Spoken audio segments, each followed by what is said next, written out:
In today's episode, we have Debbi DiMaggio, third cousin with the famous baseball player Joe DiMaggio. And today we are going to be going over her DBISA method for conquering and achieving any goals. Debbi is an author, a coach, and a podcast host. And in today's episode, we're going to be breaking down her method for achieving any goal. Welcome to the podcast, Debbi. How are you? I'm great. Thank you so much for having me. I love it. So for our viewers that don't know who you are, who is Debbi DiMaggio, and then how did you come up with this method, and how could this method help our viewers? Okay, so I've been practicing real estate for over 30 years, and so from that, I've also coached and mentored a lot of people because I've been doing it for a long time and I love helping people. And this is the reason why this method has come to be. I'm launching it for the first time on your podcast. I'm in the middle of finishing my book. And so I'm fine tuning it as we speak today. So from being a realtor, from mentoring, from coaching, wrote a couple real estate books. So as I do things, I start to break things down on how can I help someone else. Now that could be a friend who wants to lose weight, or it could be someone who wants to get fit, or they want to achieve their better success in their business, whether they're building their business is a service product or brand, or if they're a real estate agent wanting to build their business. So I'm always thinking of ways to help someone else. So as last year I turned 60 and my son in December, we were sitting in St. Bart's and he said to my husband and my daughter and he said, I'm going into the military. And we are not from a military background. We're from Northern California. That was like, it was Greek to me. There was no rhyme or reason. We said, why do you want to do that? Before I started crying. And he said, I want a challenge. And I said, are you doing this because you watch that show, The Challenge, and it looks really fun? And he's played lacrosse all his life. So he was always part of a team and he's very physical. And anyway, so I broke down in tears, of course, and we were sitting in St. Bart's, this beautiful place. And I'm like, you're going to go from St. Bart's and you're going to go immerse yourself into torture. It didn't compute. So when I took those words, I tried to be strong for him. And I tried to do a lot of research, and that's what happened. I started researching Navy SEALs. He was looking at something different, but he was looking in the Marines. But I thought, I'm going to go really hard dive into what does it mean to be in the military. So I started watching YouTube. I was trying to understand the mindset, because it was like, I didn't want him to go, but I wanted him to be prepared. And his girlfriend said, you can't prepare for him. I said, I know, but I need to understand. I have to feel, what does that mean to challenge yourself? So fast forward, it was New Year's Eve day, and I just started running. I'm like, what does it mean to challenge yourself? So I started running. Didn't run that long. It was like 2 miles here and there. I'd run another 2 miles in the neighborhood. And I said, before Chase left, I said, let's go run this 5K. And then I think we decided, let's just do the 10K. If we're going to do the 5K, it's flat. Why don't we just do the 10K? So we did that.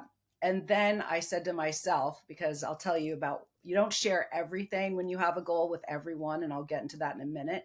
But I said, by the time I'm 60, I want to do a half marathon. Well, because of my personality and my mindset, I did a full marathon by March. My birthday was in July. In March, I did the LA Marathon. And so I was trying to break it down, because I always just have this desire to help people conquer their goals. And I started breaking down everything I do. And so I started taking a course on doing a TED Talk. And then I said, before I do the TED Talk, I really need to write a book about what I'm going to talk about and really hone in. And I wasn't going to write a book because this will be my 5th book. So I said, how do I do this? So I did immerse myself into those military books and trying to understand the mindset behind it. Someone who is putting themselves, those Navy SEALs put themselves through so much. And I said, it's mindset that it's, yes, you can get physically fit, but you have to be mentally prepared. So what I'm going to introduce to you today for the first time is the DBISA.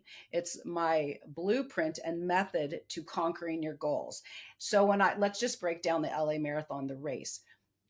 I had an idea. It was prompted by my son saying he wanted to challenge himself. And I said to myself, what is that?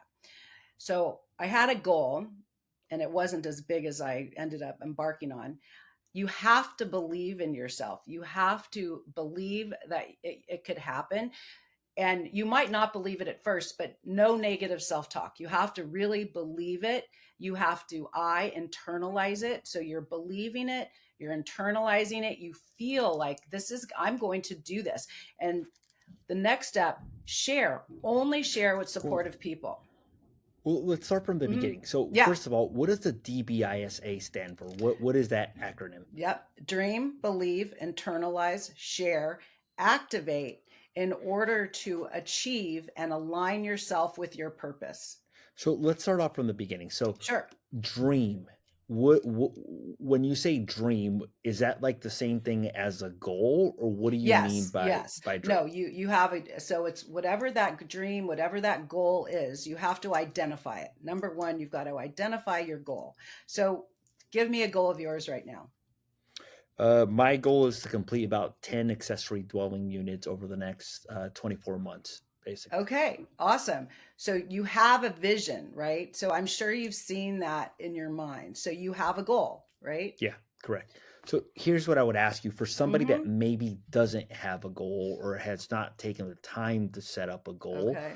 What questions would you ask them to basically help them get a little bit more clarity on that? And On their what goal. is your definition of a goal as well? Okay. Well, it could be anything. It could be if you're looking to get more healthy, eat better, you want to get more fit, you want to start an exercise routine, you want to lose weight, you're interviewing, you want to get a new job, you either want a new job or you want to elevate your position at your job, you want to build your, whether it's real estate, I'm a real estate agent of 30 years, whether you want to build your business. I mean, I've been in real estate for over 30 years and I'm always learning. I'm always meeting new people who I learned something from, a different way of doing something.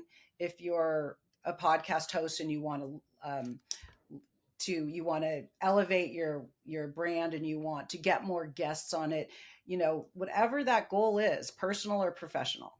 So the Well, questions I would ask would be, what is it? I mean, most people, if you sit there and talk with them long enough, they're going to have some goals. oh yeah, yeah, absolutely.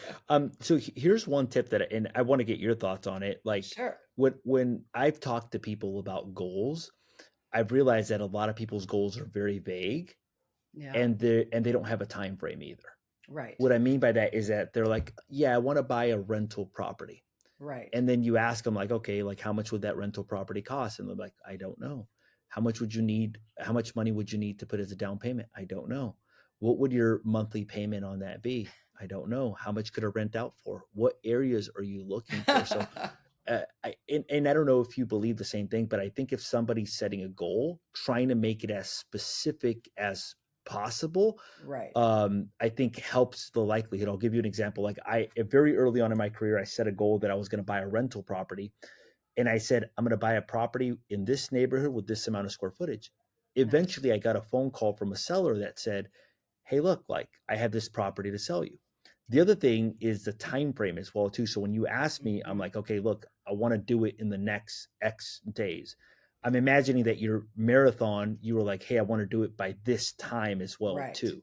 So what are your Absolutely. thoughts on specific and time frames as it relates Yes, to you goals? absolutely. So the person you were describing, that's perfect. And that's where, as an I call myself an accountability coach. I'm holding people accountable to themselves, but I'm also giving them time. So let's take this person. So I wrote a couple books. So I had a friend. She had been working on a book for years and it wasn't happening. So during COVID, probably 15 years. So during COVID, I said, there was plenty of time to do other things. So I said, I'm going to coach you and we're going to publish this book. So she had a bunch of papers so let's go back for a second to the person you were just talking about. That person was like, oh, I want to buy this and this point. So for that person, I would say, okay, let's sit down. I open up my Google spreadsheet and I say, okay, so you want to buy where? We write down where you want to buy it. Have you spoken to a lender? No. Okay, tomorrow you're going to speak with Zach and you're going to go through the steps. You're going to understand how much money you need, and then we talk about where's it going to come from. So we'll go through every step, right?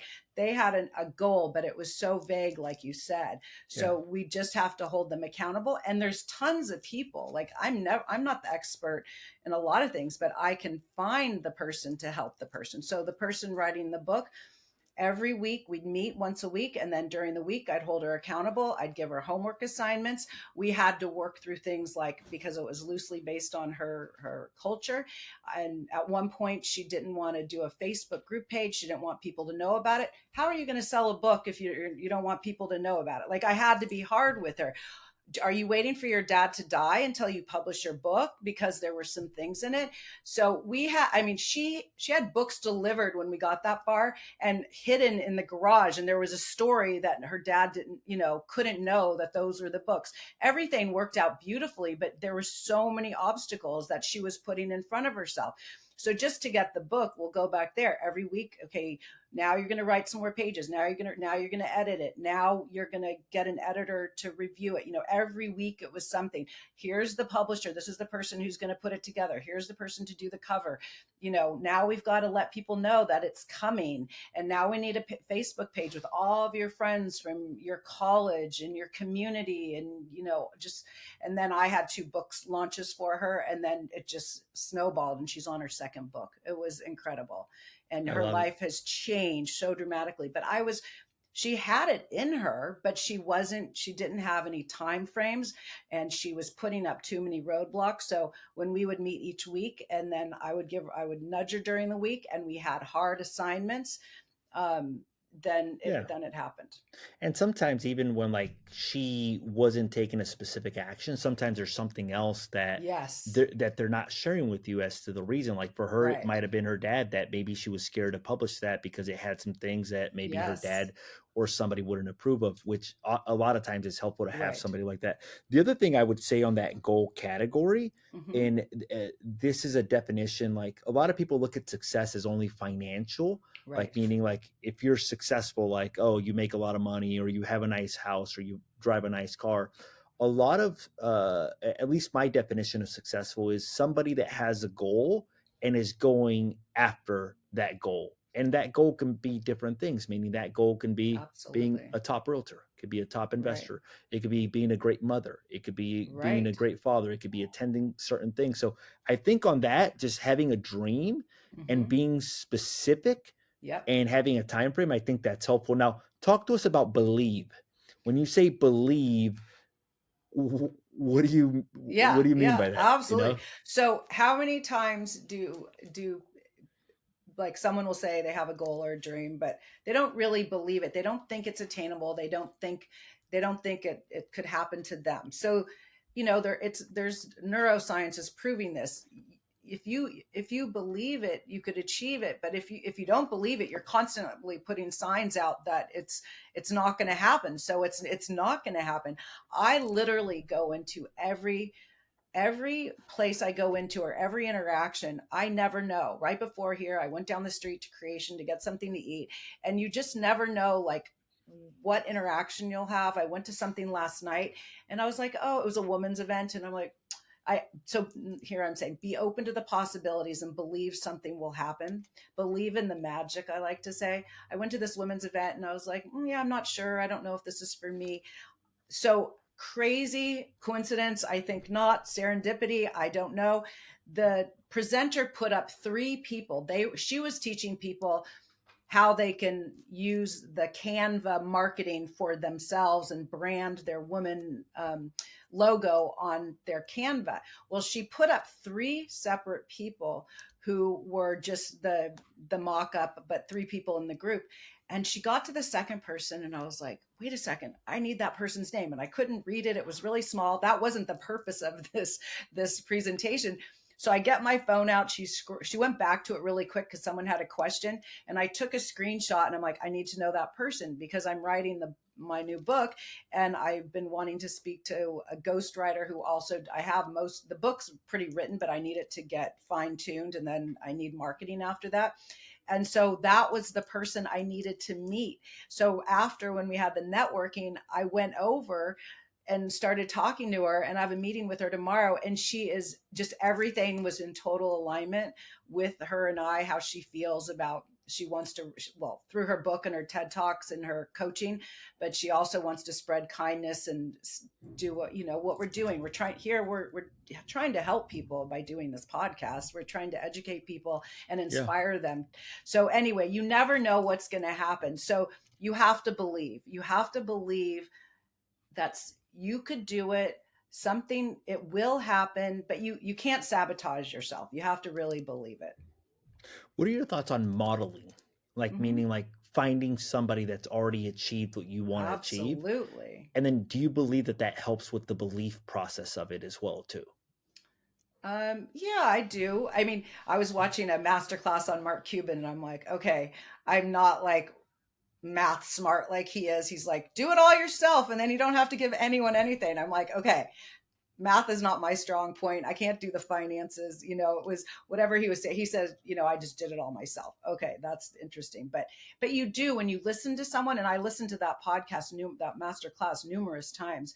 Masterclass, I will say to all of you, get on masterclass. They are all business people doing all different things, whether it's brain science or food science or business people, whatever. I mean, models, they talk about what they do, and it's beautifully presented, and you can learn so much if you love lifelong learning. But Well, I'll tell you this, even for me, like, like, so I love the dream aspect of it and basically like setting a goal. mhm, Then what I have done after I set a goal is I find somebody that's already done what I want to yes, do, and then I yes, basically model after what they've already done. right, So when I was trying to learn how to sell 100 homes a year, I found somebody that was already selling 100 homes a year, and I nice. basically modeled after him.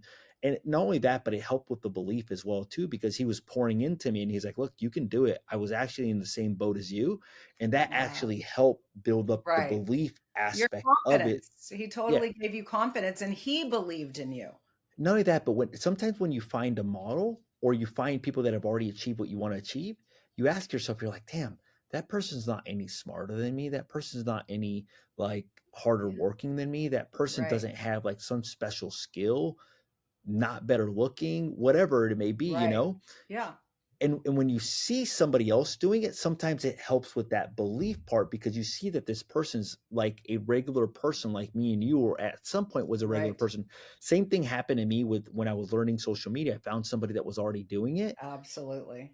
learned the blueprint, and then that helped out with the belief. Absolutely. You definitely need mentors, and you definitely need to look at the people who are doing what you're doing or want to do, so you can break it down. And that's what you did. You identified someone, and you broke it down, and you made it manageable, and then you followed the blueprint. It's, Yeah. all of this stuff is on repeat. It's just that you have to now believe it, and it's work too. You have to take action and momentum, and you can't just sit still and think it's going to happen. You have to believe it, but then you have to next internalize it and do the hard work. So what does internalize mean to you?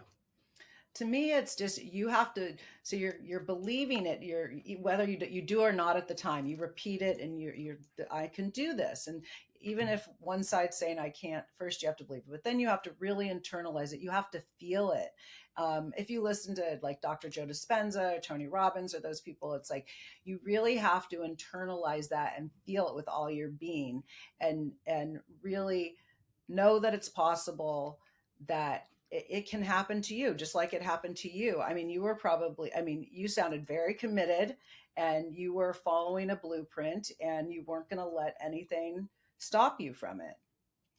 Yeah. Yeah. Well, even for the internalized, what I kind of think about is the person that helped me sell 100 homes a year. He gave me a blueprint, Hmm. and it was almost like similar to what you're saying about accountability and following that blueprint, and then just basically going to work on that, and that helped me out tremendously. Even the person with social media, he gave me a blueprint. I basically Hmm. followed that blueprint, and that was able to help me. Now, how do you know when somebody's being delusional, though? Like, Oh, meaning there's a difference between like, okay, yeah, having a goal right. and believing that goal and internalizing, and then there's a um a delusional aspect of it as well too, where there's no signs of success or Right. anything, or like it's almost like if you sit in your couch and you watch TV and you say, I'm going to run a marathon, I'm going to run a marathon, but you never go out and run, like what are the odds of that Well, it's not happening? going to So, happen. I mean, it's hard work. So this is the minds. First, you have to have the goal, then you have to believe it and internalize it, and then we'll go on to the next thing. But it's all work along the way. You know, you have the mentor, you have the blueprint, but the whole time you're working. Like I said, with the person who was trying to write her book, I was holding her accountable. Whether you're holding someone else accountable or you have a partner that you're working with to hold one another accountable, you have to do the work. That's a given. So these people with delusional goals, they're, like you said, watching TV, and they don't have an outline. I get up and or in the middle of the night, or I'm on the treadmill and I'm like, I try not to bring my phone, and then I have to because my mind starts writing and I don't have a pen or a phone in my hand. So my mind is always thinking and writing. And I'm working on it because it's internalized in me. I'm working on something. So you can't just have a random dream or goal and think it's going to happen without work. It's all with hard work. yeah. So talk to us about sharing the idea.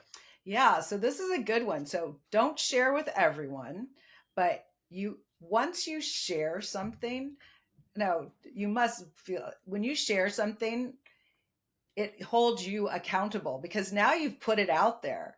If Yeah. if you put something out on social media saying I'm going to lose 5 pounds or I'm going to run a marathon, obviously I didn't do that because you only want to share with supportive people. It depends, what you want to share, because I waited. I didn't tell anyone that I was going to run the LA marathon because people were going to think I was crazy, and they're going to be like, "Oh, you can't do that. Like, you don't even train. What was the longest you've run?" I didn't need that.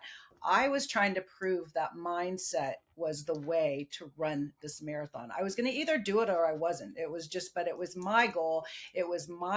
I wanted to prove this point. And so, I didn't, I live between Northern California and LA, and my husband doesn't really like LA that much. So, but I said, probably a week, 10 days before, I said, honey, I'm running the LA marathon. And he knows me long enough to know, like, I say stuff all the time and I do it. So he's not one to deny, or say you're not going to, because he knows I will. So I said, I think I need you to come to LA because I don't know. Like, I don't know what I don't know. I don't know how I'm going to feel. I don't know. I was going through my body. I'm like, nothing hurts. I feel good. When I run, I could feel like I can run forever. What could possibly hurt?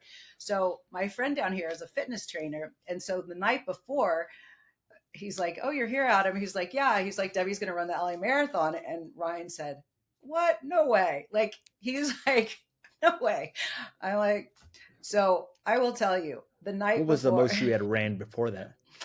Okay, I'm 60 now. I was like 20 when I ran a half marathon because the doctors thought I was sick because my pulse was so low. They thought I was sick. And so after I did all the tests and I wasn't sick, I said, I'm going to go run a half marathon. So I did that without training as well. The only training, if you call it training, I'd done a lot of aerobics. And that's maybe why my pulse was so low, but it was like 35 or something. But so that was a long time ago. And then, I mean, up into I did a half marathon trail run, but that was again I mean, I had run a few miles here and there. So I'm like, what could happen? And so at the end, what did happen was my upper thighs from all that running was sore. And so I couldn't, some people would run and stop and run and stop. I couldn't stop. I couldn't run and stop. I had to kind of keep Keep moving because going. if I stopped, the upper part of my legs will hurt. When I went through that finish line, I just couldn't believe it. I was like, oh my God, I got to like, I was um, just over a half, just about the half marathon. And I had never run that. Well, I had run that far once in my life, but I had gotten there and I was jumping and I was like, and my husband brought me, I thought I hurt my ankle and I said, go get me an ace bandage. I got to put something on my ankle in case it really is hurting. And so he met me up at the top of Sunset. And then I was like, I wouldn't stop. I was just kind of jogging while he gave me some gel and that. And then as I continued on, I was like, oh my God, what have I done? I can't believe I'm doing this. This is crazy. I'm not even halfway done. And I said, you're not stopping. You're not stopping. You're not stopping. And that's all I would say to myself. And I saw that I was going this way and people were finishing this way. Anyway, I did it. My legs were sore. I went through the finish line. I burst out in tears. I don't know why, but I just was like, I can't believe it. But I will say on the way over, I was in the bus with this young kid and we were chatting and I was like, please don't ask me about my training. Please don't ask me. I need to get there, start. I can't have anyone tell me anything. And he's like, oh, I was training. I ran across the San Mateo Bridge and I did this on that day and this on that day. And I was like, oh, please don't ask me. Please don't ask me. Yeah. But I believed it. I internalized it. I waited and didn't share really with anyone towards just my husband towards that closer to the time frame. And then the day of the race, my kids knew. And so they tracked me and they're like, oh God, there she goes again. Yeah. What I think about whenever you're kind of sharing your experience is even in the dream aspect of your process, Yes. is like what's driving you? So I guess that would be my question to you. Like, what was the driving factor for you to want to accomplish that? Because Mhm. I think even for a lot of people, like for me, like the driving factor for wanting to complete these ADUs is that once I'm finished with the ADUs, it actually puts me in a financial position where I no longer have to sell real estate It's if I awesome. choose not to sell real estate. But It's I think awesome. for everybody who's setting a goal, it's like, okay, what's driving you, or what's the benefit of you achieving that goal? So Yeah. I guess that would be the question for you. What would be the benefit of actually achieving that goal? Well, I've never met a goal I didn't want to achieve. That's kind of just a thing with me. If I get an idea, uh, I have to go through with it. It's just my personal thing. I mean, I get the money part, like, yes, do the ADUs and make money and be financially comfortable. That's great. That's a great goal. But for me, it's that it started with my son It's a trying. challenge, It's basically. just a challenge. Yeah. It didn't, and then it became fun because then Chase and I ended up doing 3 Spartans together. So for me to spend time with my son doing, a physically Yeah. active activity, it was really fun and it was just a nice way to bond. So yeah, I had an idea and then with the LA Marathon was really, I wanted to prove after reading those books that mindset is everything. And I Yeah. think there was no Attitude, mindset. training, no Yeah, real I love training. it. So here's the other thing that I would say as it relates to the sharing. It's funny because I actually believe in sharing with um, different people, but I think that that could be a problem as well too, because there's going to be people that are naysayers or that Absolutely. basically try to discourage you from achieving your goals. But even now, like I'm with the ADUs, I'm sharing with people why I'm doing them, and it almost feels like a sense of accountability as well too, like external accountability. Like, hey, look, I'm going to do this, and then I do it, and then it also builds up confidence after you do it. I think the challenging part for people is that when they share and the naysayers come out, just being able to ignore that information and having such conviction or belief that what you're doing and why you're doing it is actually the right thing for you, not for them. Because sometimes people will try to um, Sabotage. give Yeah. you advice that is a story that they like. I had somebody that came to me one time. He's like, "Hey, look, once you have kids, your production is going to go down." And I was like, I'm like, that's not true. And then what my response to him, I was like, that might have happened to you, but it's not going to happen to me. And Absolutely. but I think I don't know if a lot of people have and then also like I think being able to take different advice for different people, like being like, okay, if you share with somebody and they give you negative feedback, ask yourself, like, okay, is this person an expert in that field, or is this person somebody that I would take advice in that specific department? And if it's not, then being able to just kind of brush it to the side as well too. Absolutely. You need, so share with supportive people. It's when you do share, you are holding yourself accountable because you've put it out there. So it depends what the goal is. But also, you probably can name, you could probably, if you had to say four different people, you can probably say, okay, you have a goal, you want to do whatever. You probably know there are at least two people you can go to, and they'll be, yes, you absolutely, I believe in you, you're going to accomplish that. There's probably other people, it was like, I'm not going to go tell that person.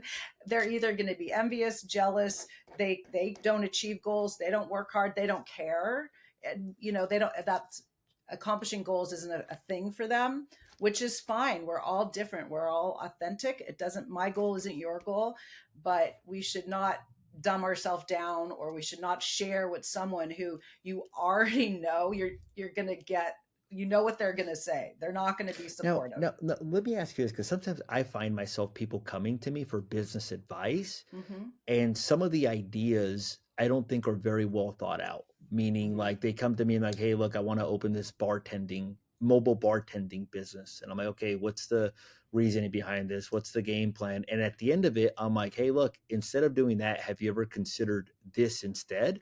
How do you distinguish between like an actual naysayer and somebody that is actually an expert in that field trying to just give you advice that like would potentially help you? Or is our job as like a friend just any idea that they come be like, yeah, you can do it, it's going to be great, even if it's like a shit idea? Well, I don't think it would be delivered that way. I would say, so I was coaching with a gal, and I didn't really like her product, but that was okay because she wanted to do it. But I saved her so much money because we worked together. I held her accountable. We enjoyed each other's company, so we spent a lot of time together. And um, so at the end, she saw how much work we did. We were working on branding and logos, and we were set her up in a kitchen for the making the product. And I, got we did the trademark. She did spend money, but in the end, and then I said, no, the brand is you, and you've got to go to farmers market. People, you're not, this product will probably sell because of you, but not because of the product. But she is just this big personality. But it's like, yeah, you can't just take the weekend off. You need to go sell your product. You can't have someone else go sit there. You're the face of your product. So we went through it all. She's put that aside. So she saved so much money because I didn't naysay her, and I didn't want to say it wasn't a good idea because it could have been. But the components were, we like the truck you were talking about, the what was the truck you were talking about. Yeah. If you go through what's the plan? Are you talking to people who've done this? Are you going through all the different steps to educate? So I had a whole plan for her to educate her on everything. Then she came to it, well, maybe I just don't want to put in the time that this is going to take. But we, But it sounds like you gave her a pretty realistic assessment as to what yeah. it would realistically take And we worked to be through able to it. accomplish that. Yeah. And I gave her homework, and I said, these are things you have to do. We went, we did this for a couple months, and then she realized, yeah, And it's going to take too I much. think too, the part of sharing that I like is I try to find believable people. By Yeah. believable, I mean people that have accomplished certain things in certain departments. And then I try to run things by them to see like, okay, like there was a time where I wanted to open up my own brokerage in 2015. And I went to three top brokers in the country and I said, hey, look, this is my production. I'm considering opening up my own brokerage. And they said, based on your production, I don't recommend you do that. You're better off increasing the amount of homes that you sell. The brokerage business model actually has very low profit margins, and it could be a very um, roller coaster ride to open up your own brokerage. And at that time, I could have looked at them as a naysayer, but Right. I was like, they're already brokers. They have a much higher net worth than I have. They've already gone through this cycle. Like, let me take their advice, and let me focus on sales. And that was like one of the best advices that they could have given me because they gave me an accurate assessment as to what reality was. So I think finding people that are willing to kind of like like Well, support you. you were talking to someone. So I'm partner in our firm as well. And we started a firm in the recession of 2009. Hmm. So I would say the same thing. Just keep selling. and don't do that. We're in it. We do it. It's exactly what they told you. I don't need to repeat what you just said, but that's exactly it. We make our money selling homes, not owning the company. So it's a lot of work. Doing your ADU and your real estate, you're set. And doing the podcast and meeting more people is excellent. But yes, you share with supportive people or people in positions. They may give you the advice you weren't looking for. Like I didn't, Yeah. but they were telling you the honest truth. They were already doing it. It wasn't going to hurt them if you did it. And it was nice that they actually were honest with you so you could make Yeah. a good financial decision. But you're not going to go share with that person sitting on the couch who never does anything. You're not going to get a positive response. Well, I They're think even like I've had situations where you share with two different people. One of them has a track record of success in that specific department, the other one doesn't. Whose advice do you take? Well, if it's in it, I would take the advice of the person who's doing it, not the person who Who's has not doing it, basically? nothing. Like, What if yeah, you like the other person better, or what if you like their delivery method better, like I don't know. they right? I don't think so. I think they're smooth talkers. Yeah. So a lot of times I ask think ask a third and fourth person. oh, I think even then, like if somebody like has a track record of like success in a specific department, like I Yeah. make this joke, like I can teach people how to sell a lot of homes, but I probably can't teach them how to like do a six pack, like I got like a little bit of excess fat right there, like I'm Right. probably not the right person for that. So I think Right. finding people in certain departments that have a certain track record of success, I think helps in that process. And then also like going to them whenever you have questions. So activate. What do you mean by activate? So then you have to put it all into action. You have to do the plan. You have to write everything out, all the thoughts, think about it. I obsess with whatever it is, and I have my notes on my iPhone. Have a Google Doc going and it's titled something, and then I go put it in there, and I'll be on the treadmill and I'm like, oh, I need to do this. It's like you're following up with people. You could be searching, social media. Social media is like a coaching for anything. If you're into fashion, if you're into health and fitness, if you're into yoga, if you're into flying, whatever it is, it's all over social media. And there's a lot of coaches out there coaching for free. And, watch the successful people. Don't watch the people who aren't successful. How do you learn how to do social media? You watch the people who do it well, and it's not easy. I was watching this gal who's an amazing fashion. She's really tied into fashion and going to fashion week, and she gets to go to all the brands and they dress her. Well, she started out like doing it herself, and now she has a team of people. So she makes it look beautiful because she has a camera person and editor, and she has this whole team around her. So you have to get help. You have to look to those people who inspire you, who are doing it. And if someone's going to be a naysayer, just move on. Yeah. And not to say get the answer that you want to hear, but do you have a plan? Do is it really like the food products she wanted to do? She thought she wanted to do it so much, and I believe she could, but as we went through it and I saw how she wasn't doing her homework, and she wouldn't do that and she wouldn't do that, I'm like, I can't. I got to the point, I'm like, I could sit here and have a good time with you, but Mm-hmm. I can't. I am not you. I can't do this for you. I can't do this product for you. You've got to want to do it. So people have to want to activate. They must activate. They must find that momentum. They should be out there talking to people who are doing that thing. I was going to ask you this. So you're related to Joe DiMaggio, right? I am. So I imagine that there's stories in the family. Like, what do you think made Joe DiMaggio so successful? Do you think he followed the DBISA formula?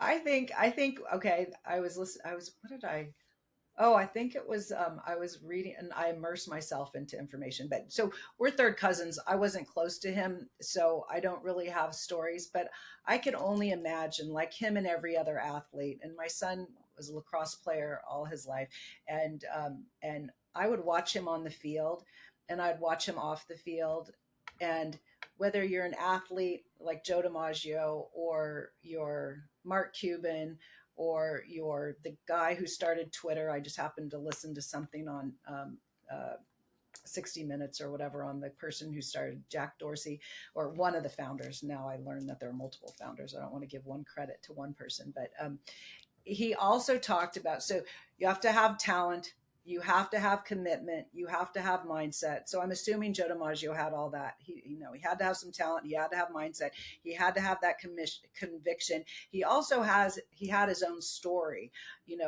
Where was he from? What about all the baseball players from poverty, and soccer players? I was watching something on Cristiano. Yes, I was watching that. It was actually more about his wife, but I was watching just on her upbringing and his upbringing and where they came from. Okay. Yeah. These people had reason, but his commitment to his body and what he does, I don't even watch the game, but just listening to him, he is so committed to being the best of the best. Or what do they say about the guy who died in the plane crash, the basketball player Kobe?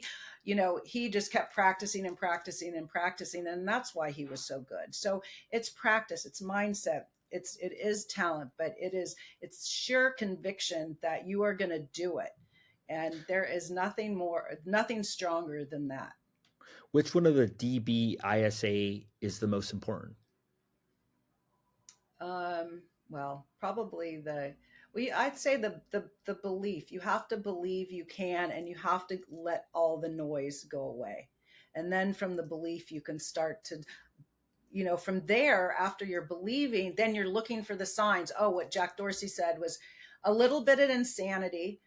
His things were insanity, because they work, those tech people, when they're creating these things, they're working nonstop. So I've interviewed some tech people to understand their mindset. So it's a little insanity. It's reiteration of whatever it is. So they had many reiterations of what they were working on. And Apple came up with something before they came up with something. So then they went to this other thing.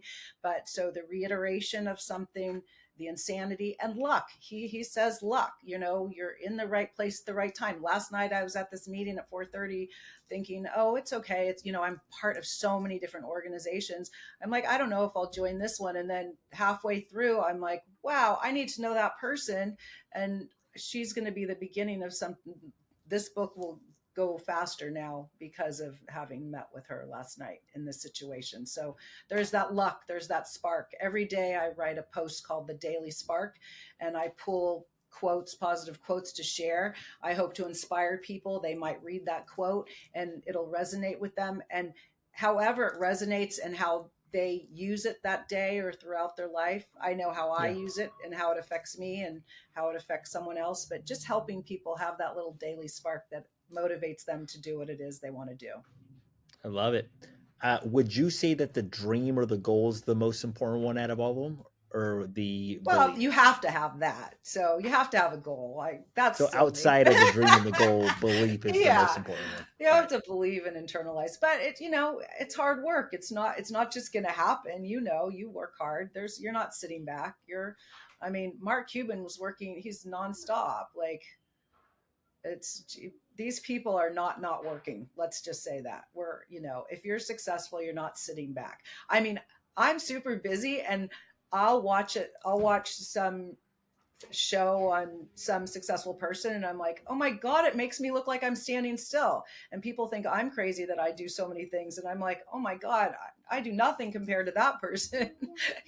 So your role models have to be bigger than you, right? You can't have role models that are not doing it.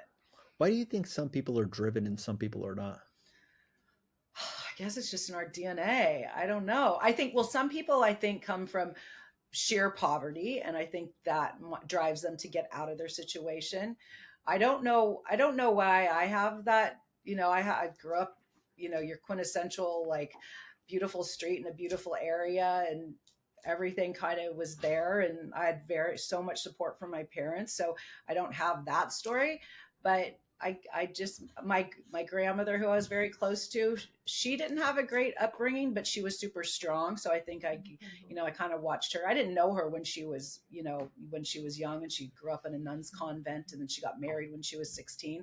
I knew her as my grandmother, who I loved and admired, but So there must be something in the DNA that makes us like that. My chiropractor, he's from Italy, and he said, it's like, oh my God, you ran the LA Marathon. Oh my God, you just did these Spartan races. And he's like, what do you think it is? Is it DNA or is it your fitness, your physicality? I said, well, the funny thing is, my dad and mom aren't very.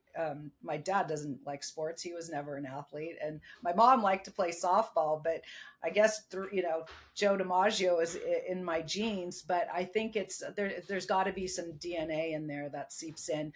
And just we all have natural abilities, I guess. But Awesome. it's you have to want it's up to you. It's all about you, right? Yeah, and what your goal is. So, if somebody wants to get a hold of you, where would they do that? And then also any final words. Yes. Well, I am a real estate agent. Love to help you with buying or selling a home, but I am also a coach, and I love helping people. So if anyone wanted to work with me one on one to achieve your goal, I don't want to work with someone for like a year or two. I want to work with them for a short amount of time because I want to launch them. I hate to see them go, but I really do want to make you achieve your goal in the shortest amount of time possible. So, and to get a hold of me, Debbi DiMaggio, pretty much anywhere, DEBBI, no E. DiMaggio, like Joe DiMaggio, Instagram, LinkedIn, everywhere. Just Google me. I'm everywhere. Awesome. So for our viewers today, we had Debbi DiMaggio, third cousin of Joe DiMaggio, and she went over how to achieve any goal. She went over her DBISA process: dream, believe, internalize, share, and activate. I hope that you've enjoyed this episode. If you have, make sure to hit the share button. If you feel that this would be helpful, make sure to share it with somebody and make sure to subscribe. Thank you so much, Debbi. It was great talking to you. And to our Thank you. viewers, until next time.